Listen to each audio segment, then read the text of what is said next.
Welcome to the SchiffGold Friday Gold Wrap, your overview of this week's precious metals news. It's Friday, January 18th. I'm your host, Mike Maharrey. Thanks for tuning in. We're entering the 28th day of the government shutdown. Don't worry, I'm still doing fine. But it seems House Speaker Nancy Pelosi is not weathering the shutdown as well as I. Did you hear President Trump canceled the military aircraft she had booked for a trip just 40 minutes before takeoff? The letter he sent was pretty epic. Quote, "Due to the shutdown, I'm sorry to inform you that your trip to Brussels, Egypt, and Afghanistan has been postponed. We will reschedule this 7-day excursion when the shutdown is over. In light of the 800,000 great American workers not receiving pay, I am sure you would agree that postponing this public relations event is totally appropriate." End quote. Now, no matter what you think about the president or his policies, you have to admit the man knows how to troll. Anyway, on to the news at hand. The price of gold has dipped over the last couple of days after flirting with the $1,300 mark again earlier this week. The yellow metal slipped to its lowest level in more than a week early this morning. Now, there are a number of factors weighing on gold. Most of the headlines mention the fact that it looks like we could be close to détente in the trade war. On Thursday, the Wall Street Journal quoted Treasury Secretary Steven Mnuchin as saying Washington could ease tariffs on China in the near future. Now, I'll put that in the category of I'll believe it when I see it, but it does seem like there is some genuine progress. I agree with Peter Schiff, though. I have a feeling that when it's all said and done, Trump is going to claim a big victory and there will be no substantive change in trade policy. But, that's politics for you. Wall Street has had a really good week this week with stocks up, I believe, in every session. The thaw in the trade war hasn't hurt, but I think the biggest factor continues to be the dovish Fed. As ICICI Bank wrote in a daily note, the dovish U.S. Federal Reserve has been supporting the market with some officials at the bank suggesting a cautious approach to future interest rate hikes. This has kept a lid on the U.S. dollar while supporting dollar-denominated gold. Speaking of gold being dollar-denominated, I ran across this little factoid the other day. Measured in 72 currencies, gold is at or within a few percentage points of being at an all-time high for people in those countries. I think sometimes we forget that the dollar isn't the only way to value gold. If you live in one of those 72 countries and you've been holding gold, you're pretty darn happy about it right now. Anyway, back to the stock market. Like I said, Wall Street has had a good week. In fact, I'm hearing a lot of pundits say the worst is over. Everything is fine now. We've weathered the correction. Is it, though? If you haven't already, you should listen to Peter's podcast from earlier this week. I'll link to it in the show notes page. Peter called this the eye of the financial hurricane. Now, keep in mind, just a few weeks ago, the sky was falling, right? Wall Street ended up having its worst December since 1931. That's in the midst of the Great Depression. But over the last few weeks, things have calmed as we've entered the eye of the storm when the Federal Reserve came out and rescued the markets by backtracking on its previously indicated path of continuing rate hikes and quantitative tightening. That's the real key to what's going on here.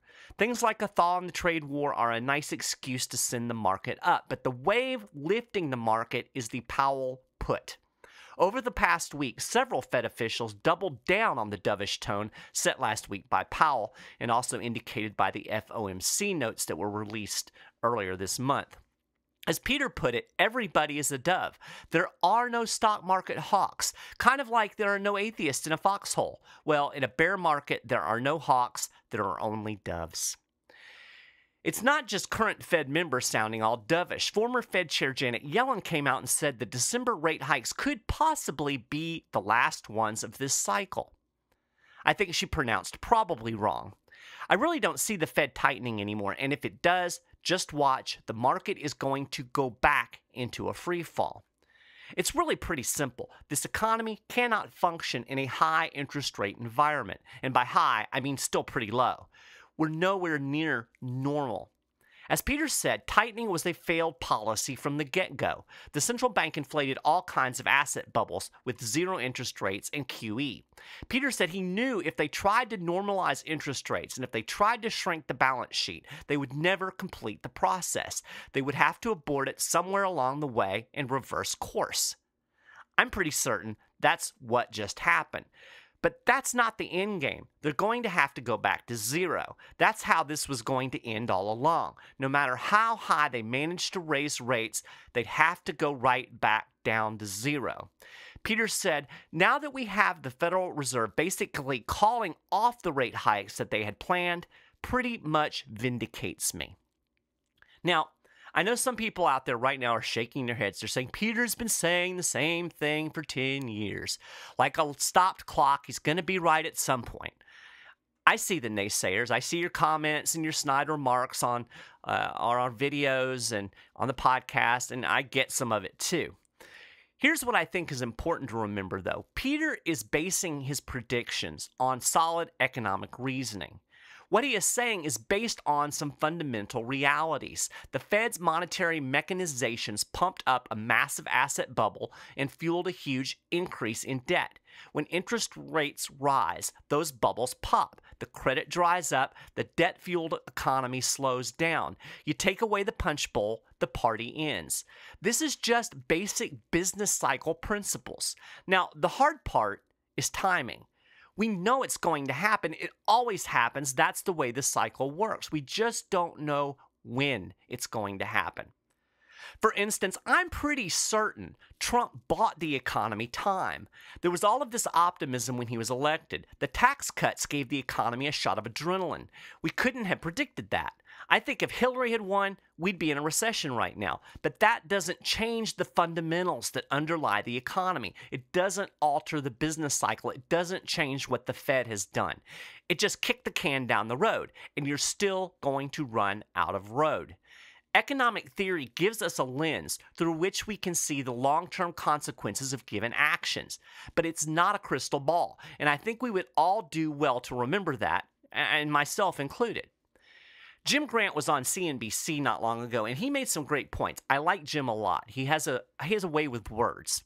I'm going to link to that interview in the show notes page. Anyway, Jim kind of made this same point. He gets a lot of this same backlash. In fact, he got it during the interview. Jim was talking about all of the uncertainty caused by central bank monetary intervention. You've been saying this stuff for 10 years, Jim, the host scoffed. But here's the point.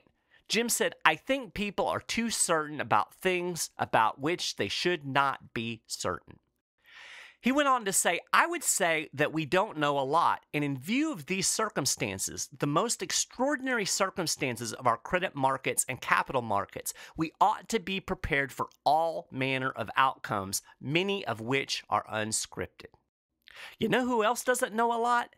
Central bankers, and yet we trust them to run the economy.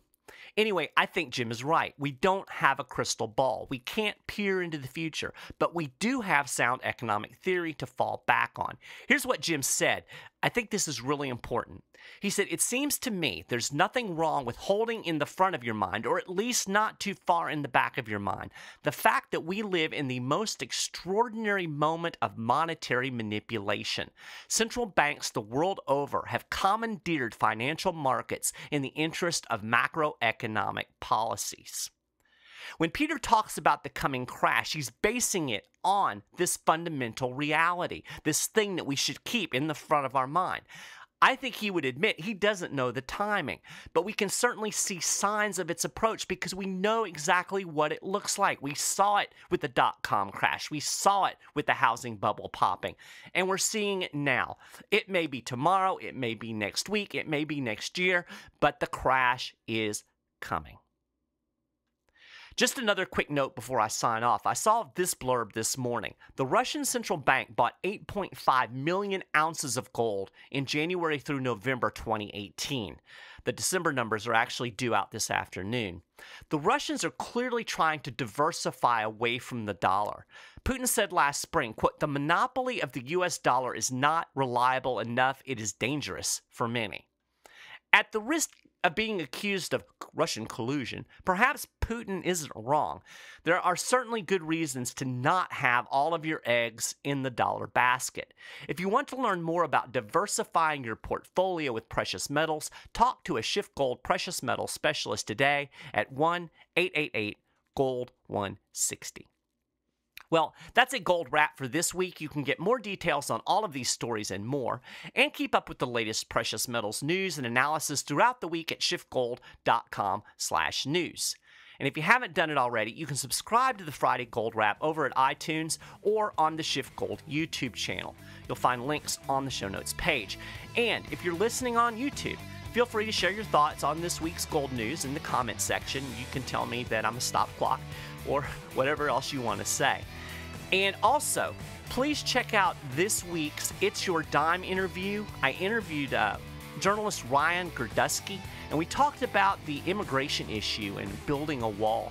And I'll be honest with you, I'm not sold on wall building, but Ryan is, and he made a good case. If you're pro immigration control, I think you'll really enjoy the interview, and if you're not, you may still enjoy it because I think there's plenty to learn. So check that out.